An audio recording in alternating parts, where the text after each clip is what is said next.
did you prepare for the steamy love scenes in the movie?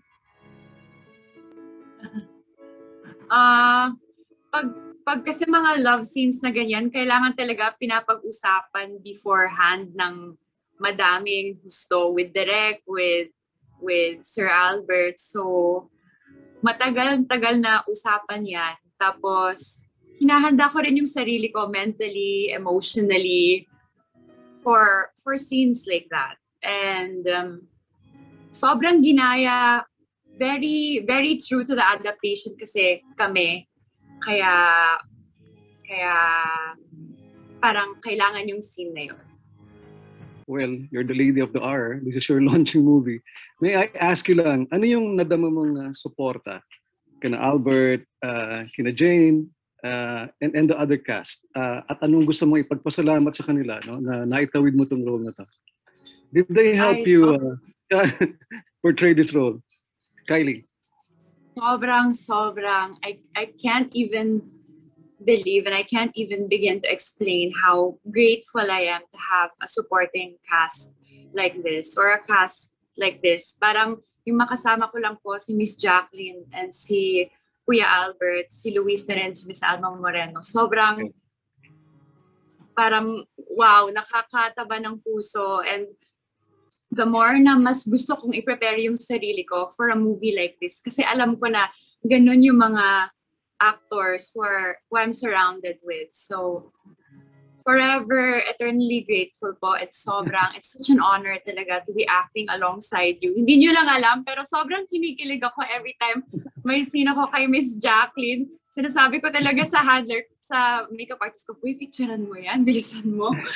Ganyan ako sa kanya. Tapos kay Kuya Albert din, halos wala nga kaming picture kasi yung character naman namin is hindi naman kami close sa film, di ba? So very aloof yung relationship namin. Pero sobrang dun sa yung makeup artist ko nga may crush kay Tito Albert. So, mas siya yung kinikilig para sa akin kay Kuya Albert. Pero sobrang nagpapasalamat ako kasi sobrang supportive din ni Tito Albert sa akin. Kapag may mga scenes ako na alam niya na secretly natago ko na lang sa sarili ko na, oh my God, okay, this is a big scene, kailangan, you need to do well. Tapos kapag nakita niya na nabitawan ko na, magsasabi siya ng, good job. Gaganyan yan. Parang sobrang na-appreciate ko naman. Sobrang na-appreciate ko yun. Okay, very supportive. Jane, may I beg your indulgence, ano? May I ask the other cast members to react sa sinabi niya? Okay, go ahead po. Starting with Luis, and then Jane, and then Albert. And hello po. Wait, yung antong nagpo-pop in sa screen ko. Yan, unmute myself. Ayan, naririnig niyo po ba ako? Yes, we hear you. Yan, sobrang saya ko lang din dahil napasama ako sa movie na to.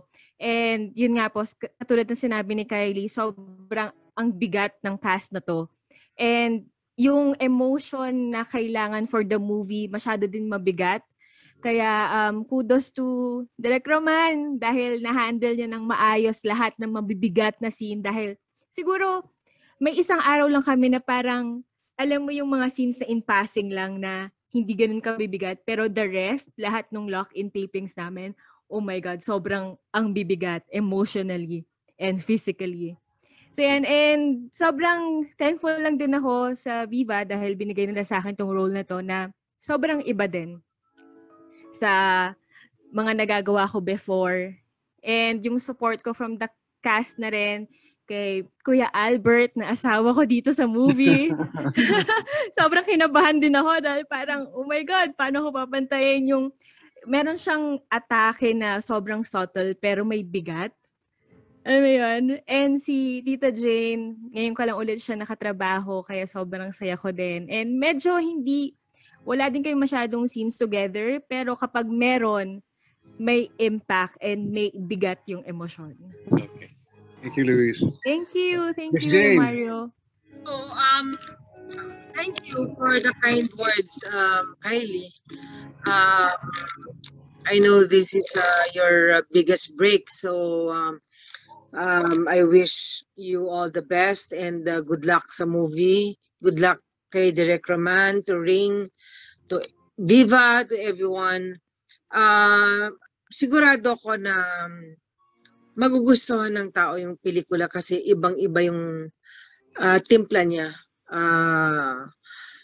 Korean na may ganong dating and subtle and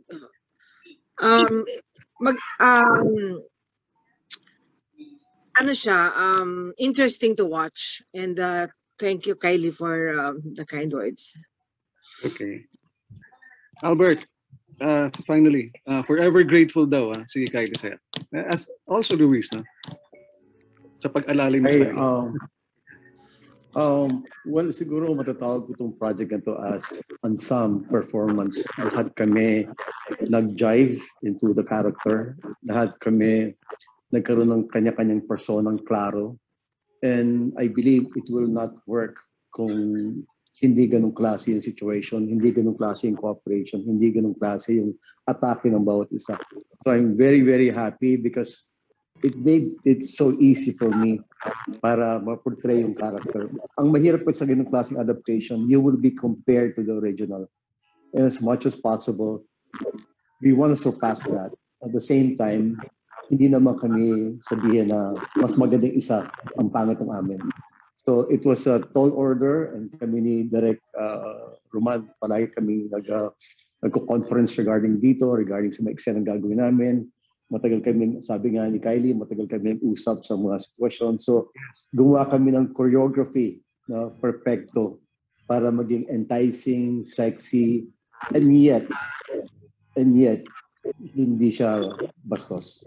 So thank you for Direk, thank you for Kylie, and nag-work yung eksena. When I saw it, I'm so happy, I'm so pleased, and I believe maraming matutuwa sa nagawa natin. Kylie, sabi mo kanina, one of the challenges that you encounter kasi you shot this during, di ba, sagsagan ng COVID, di ba? How about yung challenges naman that you encounter sa eksena mo? Sabi ni Luis kanina, parang challenging yung mga sampal sa'yo, yung mga api sa'yo. Tapos, isa rin ba sa mga challenges yon yung may nagkasakitan ba? Tapos, how about yung love scene? Isa rin ba yun sa mga challenges? Ano yung mga challenges that you encounter during this time nung sinushoot nitong as your character?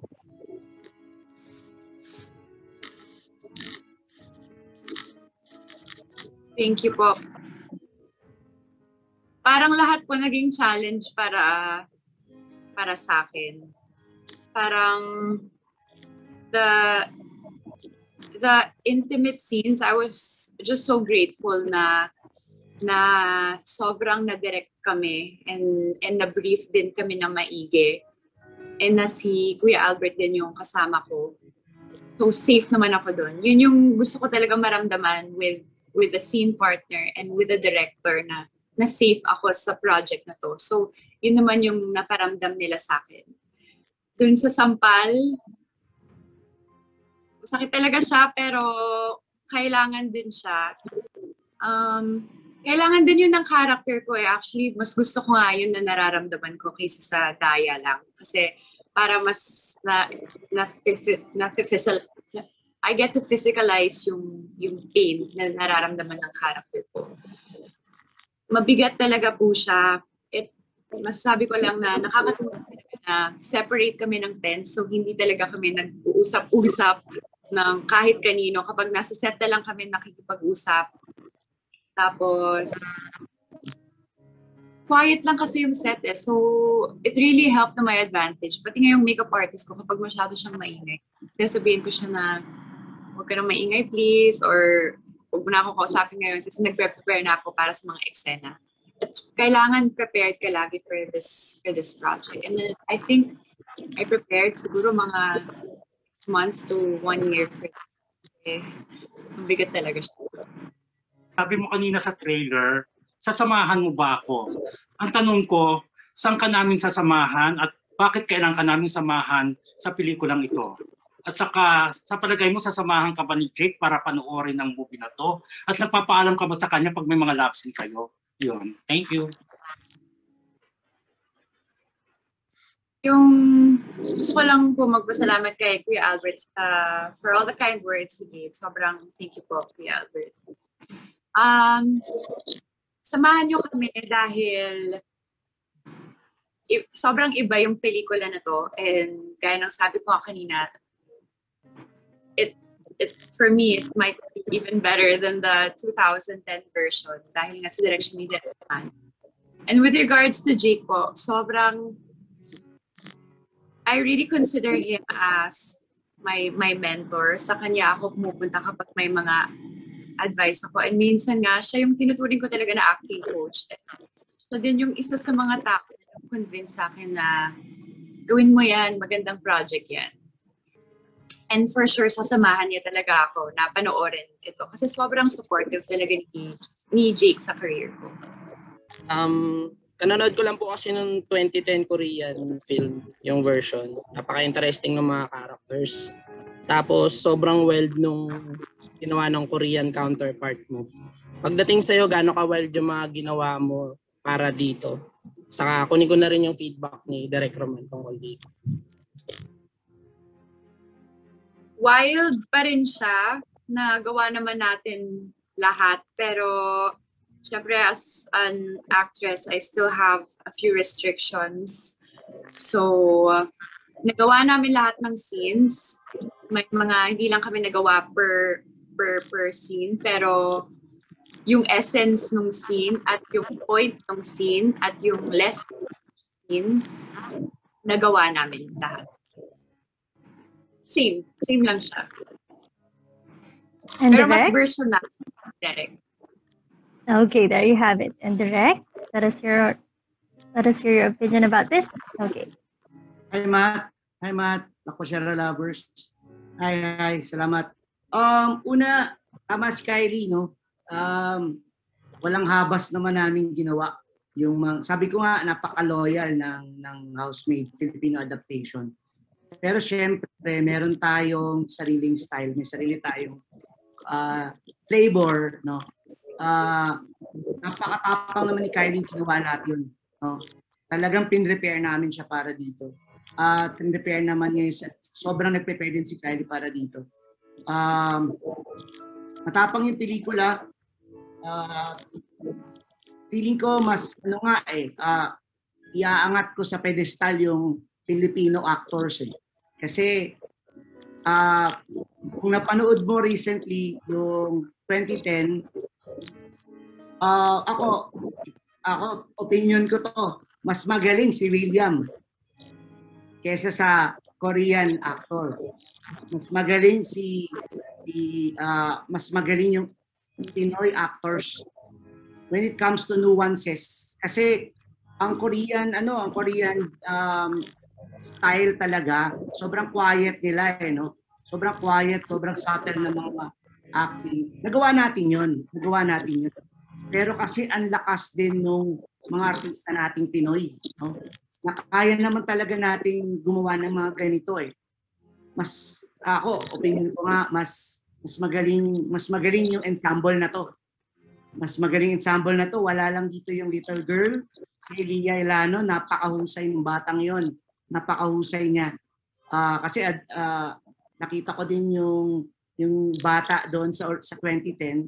Mas magaling si Elia doon. Mas magaling si Miss Jane doon. Kaso, syempre, mahirap yung may pinagkukumparahan tayo no?